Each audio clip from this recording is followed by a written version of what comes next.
हनुवटीखाली वाढलेल्या वितभर दाढीतील रंगवलेल्या भगव्या केसांबरोबर तुमच्या मनात फुटतात संशयाचे असंख्य बॉम्ब, ज्यांच्या स्फोटानं उद्ध्वस्त होतो इथला रायगड, कुतुब मिनार, ताजमहल, बीबी का मकबरा, गंगा, सिंधू, चंद्रभागा, बुद्धगया, काशी आणि साबरमती सुद्धा.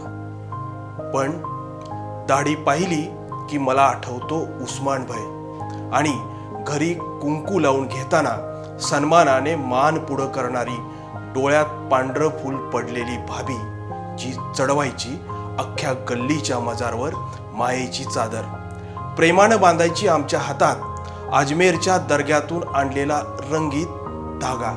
मला आठवतो गावदेव करताना न चुकता बापानं सन्मानानं गावातल्या पीराला फोडलेला शेंडीचा नारळ. मला आठवतो अत्तराने दरवळणारा रमजान भय, विंचू डसल्यानं त्याच्या पुढं तरवळणारा रामआबा, ज्याचा औषधाचा हात फिरताच संपत जायच्या वेदना.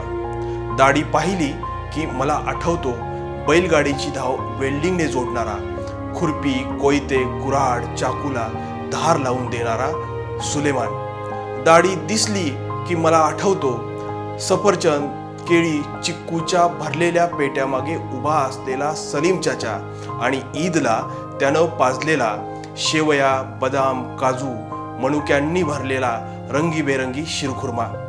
दाढी पाहिली की मला आठवतो गावातल्या मंदिराचा, मंदिरातील भजनाचा, गावातील मस्जिदीचा, मस्जिदीतील अजानाचा एकच निघायचा सप्तसूर.